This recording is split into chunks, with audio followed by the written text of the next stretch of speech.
Hello everyone, a very good morning to all of you. कैसे हो आप सब? आई होप सब अच्छे होंगे, सब अच्छे से प्रिपेयर कर रहे होंगे। आपकी बेसिक की कंटिन्यू में सीरीज चल रही है 12th क्लास की। कोई 10th क्लास में है उसका सारा सिलेबस कवर अप है और मोस्ट एक्सपेक्टेड क्वेश्चंस भी बता रखे हैं चैनल पर। तो कोई 10th क्लास में तो प्लीज़ शेयर कर देना चैनल का लिंक, ताकि उसकी भी हेल्प हो जाए। क्योंकि एग्ज़ाम पास में है तो 2-3 दिन पहले अगर इंपॉर्टेंट क्वेश्चन किए जाएंगे तो उसका स्कोर अभी जितना है उससे 5-10 मार्क्स इम्प्रूव ही होगा। अब 5 नंबर किसी के बढ़ रहे हैं, 5 number increases 1%, so it will really beneficial and boost their score. अभी करते हैं continue solution of differential equations. ये आपका सेकंड टर्म का थर्ड चैप्टर है। तो चैप्टर ऑलरेडी हो चुके हैं, उनका बेसिक करवा दिया है मैंने, चैप्टर नहीं करवाई। अभी मैं सिर्फ बेसिक इसलिए बता रही हूँ ताकि जब आप कंटिन्यू में करें क्लास तो आप एक बार उस चैप्टर से रिलेटेड चैनल पर सब कुछ देख लें, ताकि ये ना लगे कि ये नया नया सा है। और इससे क्या बेनिफिट होगा कि हम चैप्टर में क्या पढ़ने वाले हैं ना। बिफोर कंटिन्यूइंग मेरे बारे में बता देती हूँ। मैंने 12th में ब्लॉक टॉप किया है। मास्टर और बैचलर्स में मैं टॉप 1% में सिलेक्टेड हूँ by government. You can trust me. और उस ट्रस्ट के बिहाफ पे श्योरिटी मैं दे रही हूँ कि अच्छा स्कोर डेफिनेटली आएगा ही आएगा। आपको देखो, स्टूडेंट्स को क्या चाहिए, रिवीजन चाहिए होती है सबसे ज़्यादा। वो 3-3, 4-4, 5-5 बार तक हो गई। एक महीने में कम से कम मैं कोशिश करूँगी कि आपके 4-5 चैप्टर बनवा दिए जाएँ। मतलब इन द सेंस आपका जब लास्ट तक सिलेबस होगा उसमें आपका कम से कम 12-13 बार मैथ्स हो चुका होगा मेरे साथ में। खुद से प्रैक्टिस करोगे तो कितना होगा। मतलब मैथ्स सिर्फ प्रैक्टिस मांगता है और कुछ नहीं मांगता। मोस्ट एक्सपेक्टेड क्वेश्चंस बताए जा रहे हैं, कौन सी स्टेटमेंट इंपॉर्टेंट है वो बताई जा रही है, उससे ज़्यादा और क्या चाहिए। 4 अभी करते हैं start. Solution of A differential equations. आपने डिफरेंशियल इक्वेशन पढ़ लिया था, ऑर्डर पढ़ लिया था, डिग्री पढ़ लिया था, लीनियर नॉन लीनियर पढ़ लिया था। लास्ट में मैंने कुछ नोट पढ़ने के लिए दिए थे, तो वो आपका काम था। आई थिंक लगता है मुझे आप लोगों ने अच्छे से अपना होमवर्क किया होगा। For a differential equation involving the variables x and y, a function relation y is equal to fx between x and y that satisfy the differential equation is called solution। मतलब कोई भी अगर कोई y is equal to fx का इस तरफ से x और y के बीच में डिफरेंशियल इक्वेशन को सेटिस्फाई करने वाला, मतलब उस इक्वेशन को सेटिस्फाई कर रहा है तो वो उसका सॉल्यूशन बोलेंगे। मतलब कि कोई इक्वेशन है, उसको पुट करने के बाद अगर वो दोनों लेफ्ट हैंड साइड और राइट हैंड साइड आ रही हैं इक्वल, तो हम बोल देंगे कि that is the solution of given differential equation. General solution और complete integral. The solution of the differential equations which contain as many arbitrary constant as in order of the differential equation is called the general solutions or complete solution। क्या बोलना चाह रहा है कि अगर arbitrary constant है order of differential equation में तो उसको ही बोल देते हैं जनरल सॉल्यूशन और कंप्लीट सॉल्यूशन। पर्टिकुलर सॉल्यूशन कैसे, जैसे देखो, the solution of the differential equation which is obtain from the general solution. मतलब जनरल सॉल्यूशन से कोई और सॉल्यूशन लिया जाएगा पर्टिकुलर वैल्यूज़ पे। मतलब कंडीशंस गिवन होंगी या फिर कुछ स्टेटमेंट्स गिवन होंगी या फिर किसी एक पर्टिकुलर पर आपको बता दिया जाएगा कि इसकी ये वैल्यू है। इट मीन्स जनरल सॉल्यूशन से हम giving some particular values to the arbitrary constant is called particular solution. मतलब उसके लिए देखो एक अपने पास y is equal to sine x solution आ गया, हम बोल देते हैं एक बार जनरल सॉल्यूशन है। हमने इक्वेशन से ऑब्टेन कर लिया, आर्बिट्रेरी कांस्टेंट बहुत सारे थे, ठीक है। लेकिन हमने फिर बोल दिया कि x इज इक्वल टू π/2 या x इज इक्वल टू 0, एक condition they the particular value देके, तो हम उसको बोलेंगे पर्टिकुलर सॉल्यूशन। मतलब पर्टिकुलर वर्ड है तो पर्टिकुलर वैल्यू गिवन है, that solution is a particular solution on, कहाँ से लिया गया है, उठाया कहाँ से गया है, फ्रॉम द जनरल सॉल्यूशन और कंप्लीट इंटीग्रल, ठीक है।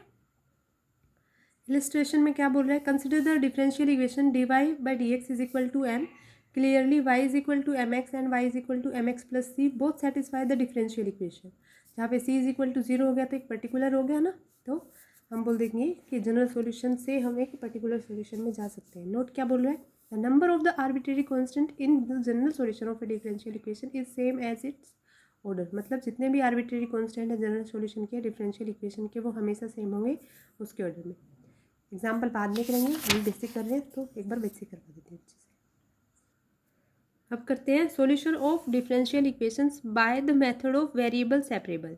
मतलब जितने भी वेरिएबल हैं उनको अलग अलग करके हम सॉल्यूशंस बना देते हैं किसका, डिफरेंशियल इक्वेशन का। डिफरेंशियल इक्वेशन क्या है कमेंट बॉक्स में बताना, ऑर्डर क्या है कमेंट बॉक्स में बताना, ठीक है। और इनको d/y/dx को इनका सबको बताना है कि बोलते क्या है, ठीक है।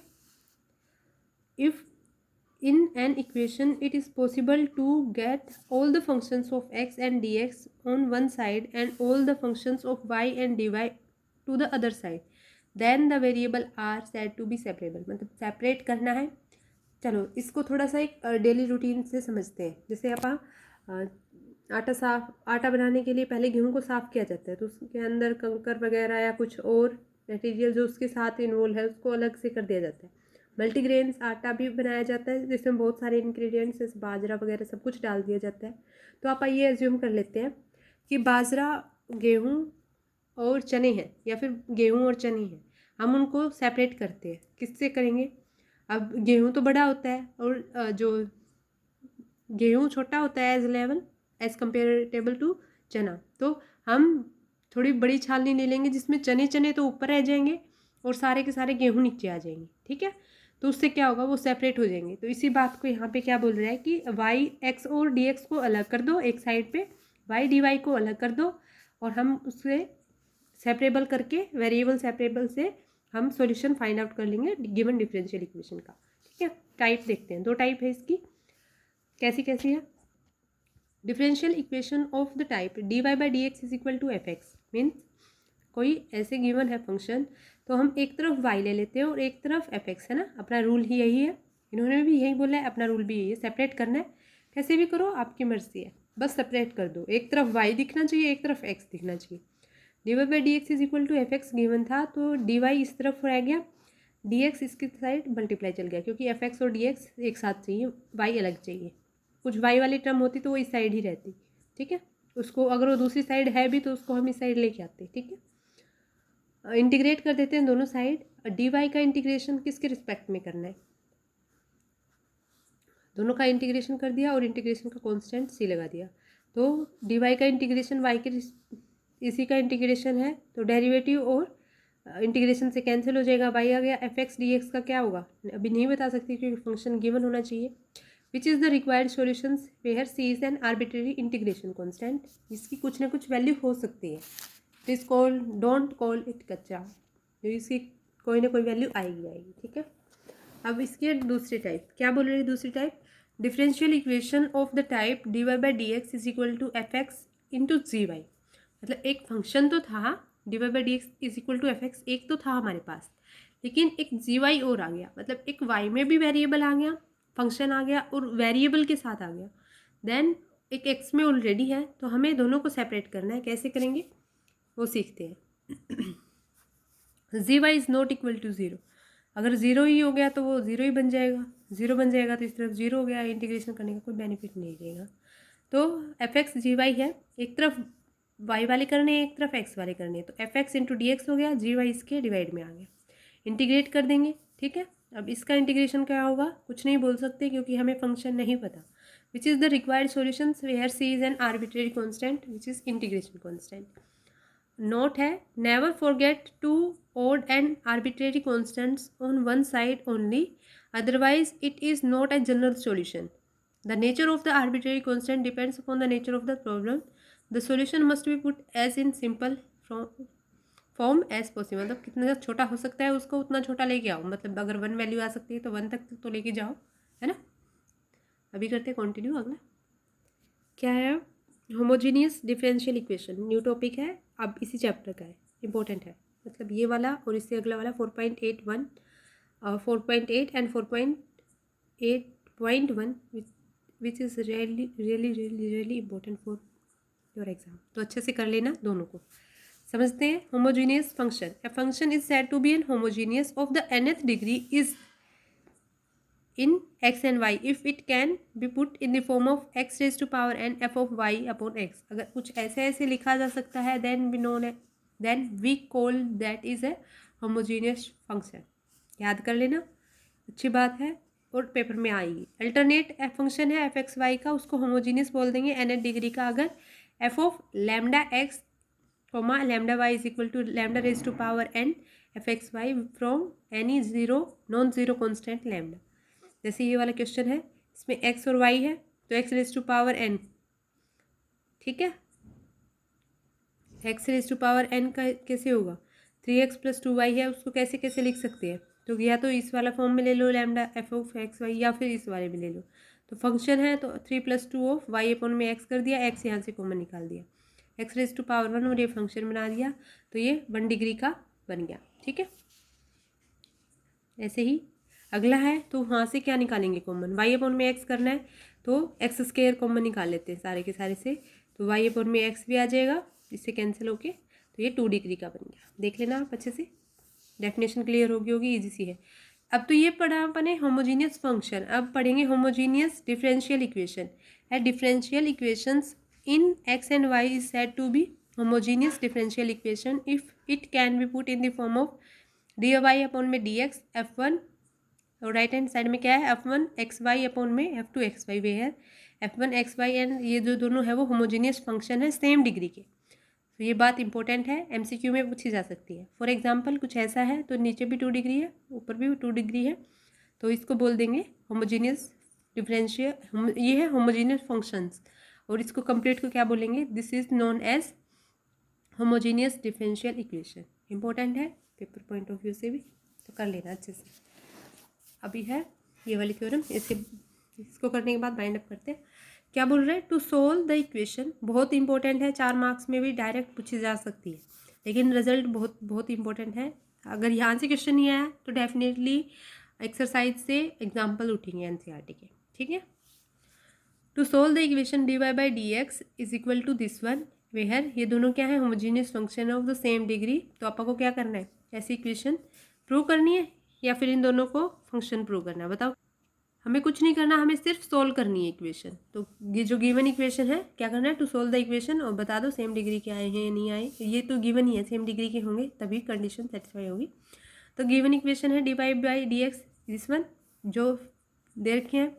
अब अगर ये होमोजीनियस फंक्शन है तो कैसे इस कंडीशन को सेटिस्फाई करेंगे, x raise to power n और कोई फंक्शन है वाई अपॉन में एक्स वाला है ना, x raise to power n और फंक्शन है कोई वाई अपॉन एक्स वाला है। ठीक है, तो ये कोई फंक्शन पहले वाला एक्स रेज टू पावर 5 ले लिया और दूसरे का नाम x raise to power n 5 y upon में एक्स। अब इनकी जगह पे वैल्यूज पुट कर देंगे है ना, d y by d x इन दोनों में पुट कर दी वैल्यूज, तो क्या आएगा x raise to power n 5 y upon में x, x raise to power n 5 y upon में x, x raise to power n से एन कैंसिल हो गया, d y by d x क्या आ गया, फंक्शन आ गया वाई बाई एक्स के फॉर्म में। अगर हम वाई को वी इंटू एक्स के फॉर्म में ले लेते हैं और डिफ्रेंशिएट करते हैं, d y by d x is equal to v plus of x, v x हो गया। अब वी एक्स को सिर्फ डिफ्रेंशिएट करना है, वाई को डिफ्रेंशिएट करना है, इस वाली साइड को एक बार इसको छोड़ देते हैं। ठीक है, d y by d x यहाँ से देखो एक्स के रिस्पेक्ट कर रहे हैं तो वी आ गया, plus of x h d d v upon में d x from third fourth fifth, इस वाली साइड से थर्ड ये है इक्वेशन, तो एक अपने पास ये है, एक अपने पास ये वी एक्स हो गया, तो अपन में एक्स है तो कैंसिल हो जाएगा, एफ वी आ गया।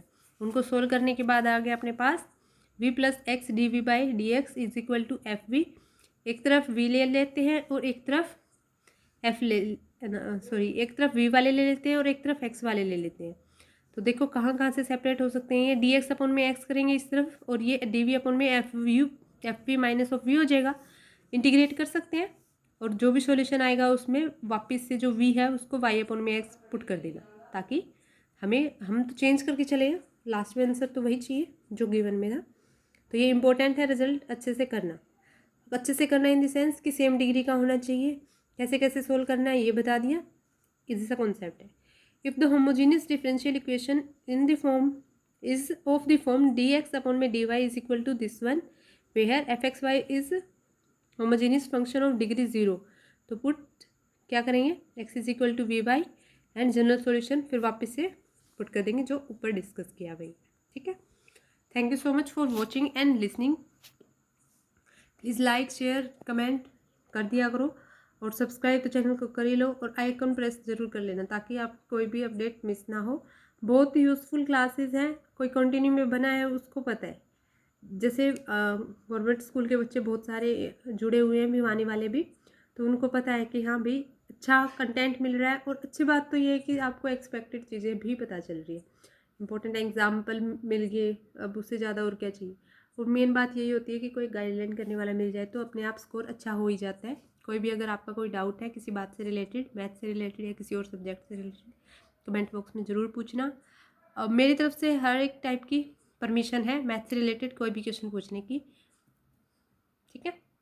प्लीज़ लाइक कर देना और शेयर भी ज़रूर कर देना ताकि किसी का बेनिफिट हो जाए। अपनी एक छोटी सी हेल्प किसी की लाइफ में बहुत अच्छा इम्प्रूवमेंट करवा सकती है। मिलते हैं नेक्स्ट क्लास में। Thank you so much. Okay bye.